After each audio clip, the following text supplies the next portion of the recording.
মনুষ্য হিচাপে জন্ম হৈছোঁ বোলে কি বুলি কৈছে বোলে সতেক জন্মৰ অন্তৰে যাহাৰ আশ্ৰয় পুণ্যৰ ৰাখি সিহে কদাচিত মনুষ্য হয় ভাৰত ভূমিত আখি সতেক জন্মৰ পুণ্যৰ ফলত আপোনালোক মনুষ্য হৈ জন্ম হৈছে নিজকে ইমান নিকিন বুলি কেতিয়াও ভাবিব নালাগে আপোনাৰ দৰে জন্ম পাবৰ কাৰণে কৌটি কৌটি জন্ম অতিবাহিত কৰিব লাগিব জীৱই তাৰ পিছতে এটা মনুষ্য জন্ম প্ৰাপ্তি হয় তাকো পৰম সৌভাগ্য বলেহে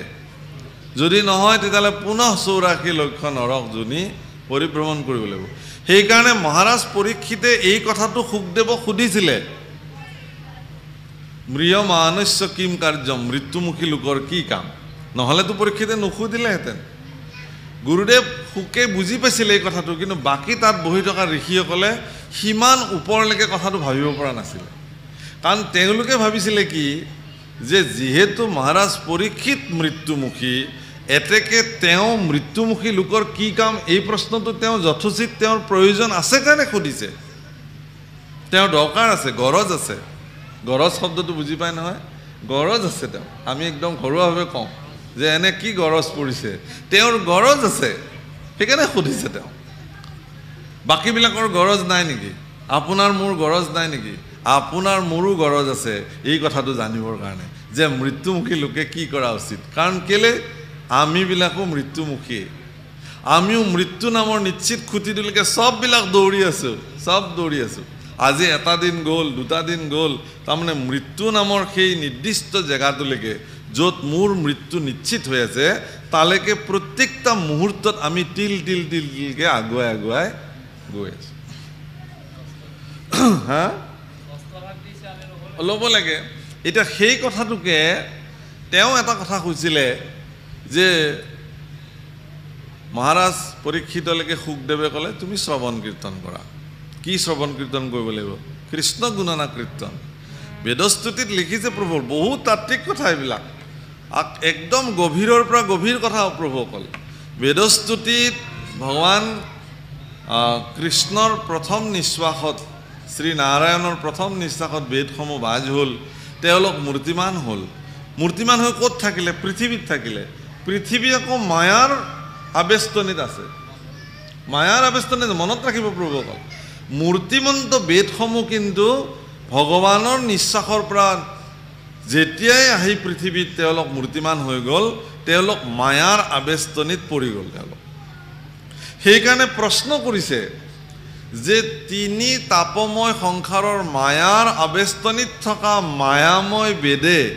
নিৰ্গুণময় পৰম ব্ৰহ্মক কেনেকে বুজাব কেনেকে প্ৰকাশ কৰিব বহুত ডাঙৰ প্ৰশ্ন নহয় প্ৰভু গুৰুত্বপূৰ্ণ প্ৰশ্ন যে মায়াৰ আবেষ্টনীত থকা মূৰ্তিমন্ত বেদে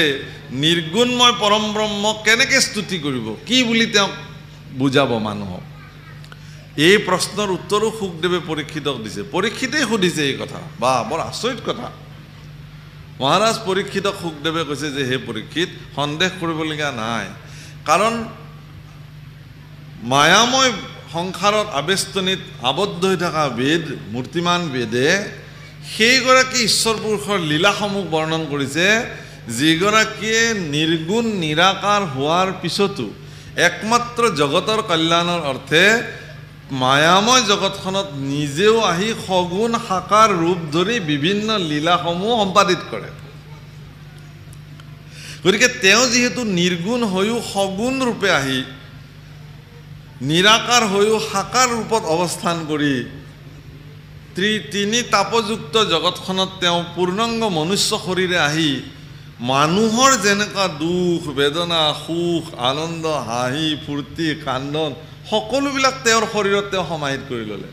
আপোনাৰ যেনেকৈ ভোক লাগে ভগৱানৰো ভোক লগা হ'ল আপোনাৰ যেনেকৈ জন্ম হয় মৃত্যু হয় ভগৱানৰো জন্ম হ'ল মৃত্যু হ'ল নাহি জন্ম তথাপি তোমাৰো জন্ম ধৰা তোমাৰতো জন্মই নাই তথাপি তুমি জন্ম ধৰিলা দৈৱকীৰ গৰ্ভত সেইকাৰণে কথাবিলাক এনেকুৱাকৈ ৰিলেটেড কৰিছে ভাগৱতত এনেধৰণে সম্পৰ্কিত কৰিছে তৃতীয় স্কন্ধত ভগৱান কপিল ঈশ্বৰে মাতৃ দেৱহূতিক এই কথা বৰ্ণন কৰি জীৱৰ নিকাৰ সম্পৰ্কে যেতিয়া ক'বলৈ গৈছে তেতিয়া গৰ্ভস্থ জীৱই যি ধৰণে ভগৱানক স্তুতি কৰিছে তাত এটা গুৰুত্বপূৰ্ণ কথা গৰ্ভস্থ জীৱই ভগৱানক স্তুতি কৰি কৈছে যে হে প্ৰভু তুমিও গৰ্ভত আহি স্থিতি লৈ জন্ম লৈছা আৰু ময়ো আহি গৰ্ভত স্থিতি লৈ জন্ম লৈছোঁ কিন্তু তোমাৰ আৰু মোৰ মাজত এটা পাৰ্থক্য এইটোৱেই যে মই গৰ্ভত থাকি যিমান দুখ আৰু নিকাৰ ভুঞ্জিছোঁ তুমি গৰ্ভত থাকিলে সেই দুখ আৰু নিকাৰ তুমি ভুঞ্জিব নালাগে দৈৱকীৰ গৰ্ভত যেতিয়া ভগৱান আহি স্থিতি ল'লে দৈৱকীৰ গৰ্ভ বৈকুণ্ঠলৈ ৰূপান্তৰ হৈ গ'ল লগে লগে সেয়ে বৈকুণ্ঠ হৈ গ'ল এখন আকৌ গৰ্ভ আমি যেনেকৈ মাতৃৰ গৰ্ভত একদম বিষ্ঠা মূত্ৰ শোণিত হয়নে সেইবিলাকত লিপিত খায় চৰ্মেৰে লিপিত খায় নাৰী ভুৰিৰে মেৰ খায় তাতেই আমি যেনেকৈ বাহাৰ চতক নহয় পিঞ্জৰাবদ্ধ চৰাই এটাই যেনেকৈ থাকে তেনেকৈ থাকি থাকি থাকি আমি যেনেকৈ জন্ম ল'লোঁ ঈশ্বৰ পুৰুষে কিন্তু তেনেকৈ জন্ম বৈকুণ্ঠই হৈ গ'ল দৈৱকীৰ গৰ্ভ এনেকুৱা জ্যোতি দৈৱকীৰ গৰ্ভৰ পৰা প্ৰকাশিত হ'ব ধৰিলে বিশ্ব ব্ৰহ্মাণ্ড আলোকিত হৈ গ'ল ৩৩ কোটি দেৱতা আহি কংসৰ কাৰাগাৰত দৈৱকীৰ গৰ্ভত স্তুতি কৰিব ধৰিলে যে হে মাও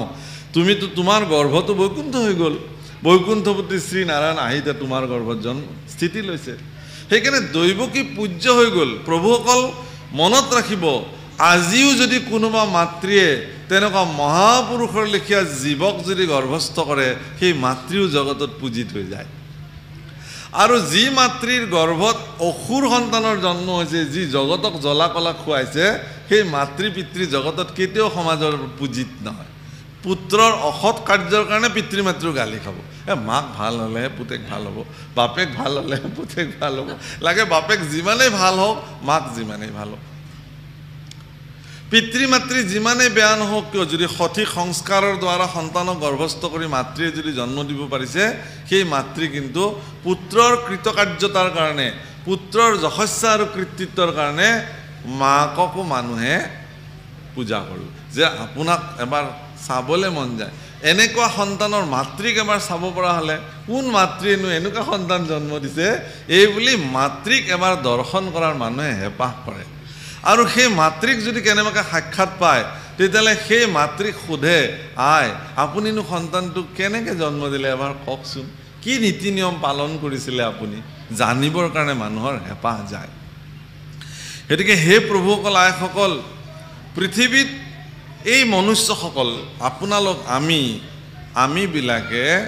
এটা কথা নিশ্চিতভাৱে ধাৰণা কৰি ল'ব লাগে যে আমাক ভগৱানে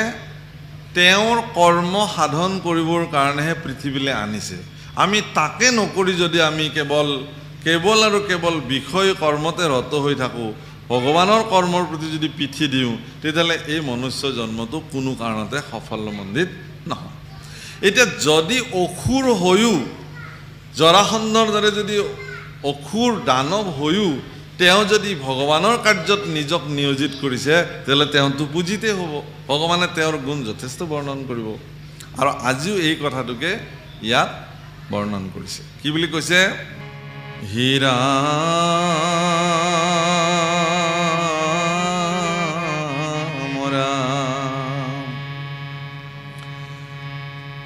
আৰ এতেকে ইহাত কিছু নকৰি বিস্ময় ভজিও কৃষ্ণৰ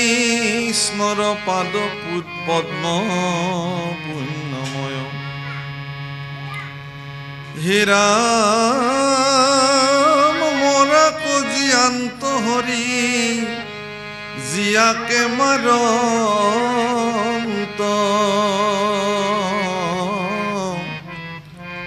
কালৰ ঈশ্বৰ মহেশ্বৰ ভগৱন্ত আৰ তান কথা শুনা তান লোৱা গুণ নাম ধৰ্ময় অৰ্থ কাম মুখ সাধায় অনুপাম হীৰা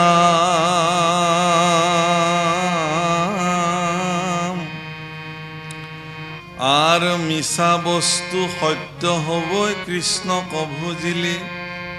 কৃষ্ণ আৰ তান কথা শুনা তান লোৱা গুণ নাম ধৰ্ময় অৰ্থ কাম মুখ সাধায় অনুপাম হেৰা মিছা বস্তু সত্য হয় কৃষ্ণক ভজিলি কৃষ্ণৰ কি কৰে কহে অনন্ত কন্দুলি মৰাকো জীয়াব পাৰে জীয়াকো মাৰিব পাৰে বোবায়ো কথা ক'ব পাৰে খুৰায়ো পৰ্বত বগাব পাৰে কাৰ যত কৃপা তমহম যদি তোমাৰ কৃপা হয় এই সকলো অসম্ভৱো সম্ভৱ হৈ যায় আপোনাৰ জীৱনত অসম্ভৱ বুলিবলৈ সেইকাৰণে একোৱেই নাই যদি ভগৱানৰ কৃপা হয় ভাগৱতত বাৰে বাৰে কৈছে যে সন্দেহ কৰিবলগীয়া নাই কিন্তু কাৰণ ভগৱানৰ কাৰণে অসম্ভৱ একোৱেই নহয় ভগৱানৰ কাৰণে সঁচা মিছা সঁচা কৰাটো একো অসুবিধা নহয় এতেকে এই কথা জানি কৃষ্ণকে কেৱল মাত্ৰ ভজি তেওঁৰ অনন্ত গুণনাম জপ কৰিব লাগে নাম স্মৰণ কৰিব লাগে নামক ভজিব লাগে নামতে আত্মসমৰ্পণ কৰিব লাগে এয়াই মনুষ্য জীৱনৰ সাৰ্থক কৰ্ম হে ৰাম বিষয়ত থাকন্তু মুকুতি সুখ ধৰে